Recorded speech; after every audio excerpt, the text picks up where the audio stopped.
I'm Darla Turner. I'm Brandon's mom, and Brandon was 14. This happened on June 16th, 2008.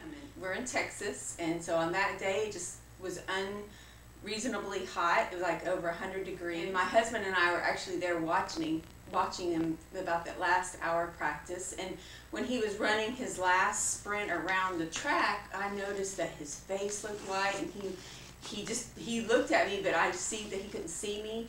And then I just saw him collapse and fall. And well, when we got to the first hospital, Brandon still wasn't conscious. They put ice all over him. They took his internal temperature, and it was over 108 degrees. And the reason we know that is because the thermometer just went to 108. They said the heat stroke is kind of like a tornado inside of his body, and it kind of just kills all the stuff in his body, and his body has to work to repair itself. So heat stroke is 100% preventable. And had the coaches had water out on the field and not exercise outside on the over 100-degree heat day, and what's the one thing that we've taught you from this? What should you do? Drink a lot of water. And always hydrate. And listen to your body. Right. And he was listening to the coach that day, which all kids do. He was 14. And when the coaches say, no, don't go to drink, he didn't get a drink. But we now have told him, you listen to your body first, and if you're thirsty, you need to go get a drink. There has been a lot of changes at the school that we go to now. There is a certified trainer on the field at all times, so there wasn't one the day that Brandon collapsed. And thank goodness that my husband and I were there, because they had no emergency plan. Every doctor and nurse said that he should have died, but because of the quick action of my husband and I, how quickly we called 911 and how quickly we got him to the first hospital, because with a 14-year-old coming in with a temperature over 108, it's truly a miracle he lived.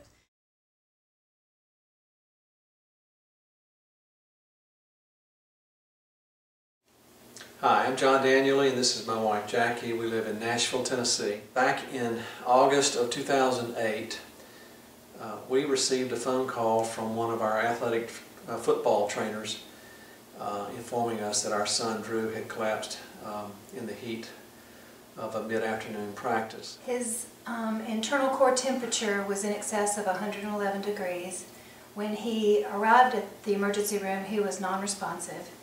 And we watched as a team of doctors and nurses worked on him for a 2.5 to 3 hour period of time. The minute Drew collapsed, August the 4th, it was in a midday practice, and the trainers began icing him down immediately.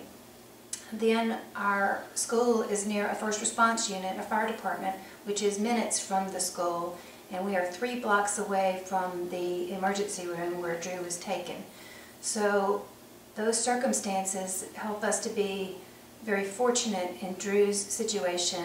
Once we found that Drew was going to be okay, we had a lot of questions about it, and so we were trying to get answers from the doctors, and the trainers were helpful, and then we got on the internet and we're trying to find out more about heat stroke and why this happened. And what we learned was that it is almost 100% preventable, and the importance of hydration. And we also learned how inadequately we had really taken care of our son's hydration during these hot practices, and that basically when he showed up for practice that day, he was already in trouble. He was not fully hydrated. During our search on the internet, we came across the Kendrick Fincher, at the time, Memorial Foundation. And that website gave us really the most concise and helpful information that we'd found. Jackie and I decided that we wanted to try to get this information out to our school community immediately. And the school agreed to help us to send out a letter that was provided by the Fincher website, almost verbatim, went out along with the Beat the Heat brochure, went out to every family in our school community, because we did have a number of players that pulled themselves out of practice, pulled themselves out of games because they were having symptoms that were letting them know that they were overheating, and I'm not so sure that that would have happened had they not been made aware of what was the danger that they may be in.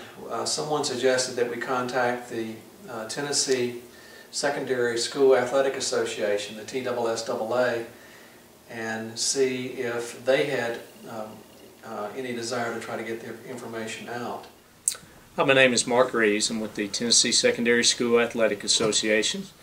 We feel like that resource, that availability of that website with those brochures and that video is such a great place to send our young people, our coaches, our parents to, in order for them to find something that's very user-friendly, that's concise, and can be easily understood. We'd also like to announce a new website that has been developed called the Hydration Campaign. This year, a coach will be able to direct his or her athletes to the site where they can sign up, get educated on the material, take a quiz, and then that information is submitted to the coach to inform that that student has seen the material and is ready to play ball. Rhonda has been a tremendous source of encouragement and support for us. I can't tell you how valuable it's been to know Rhonda and to rely on her for the support that obviously she's dedicated her life to give.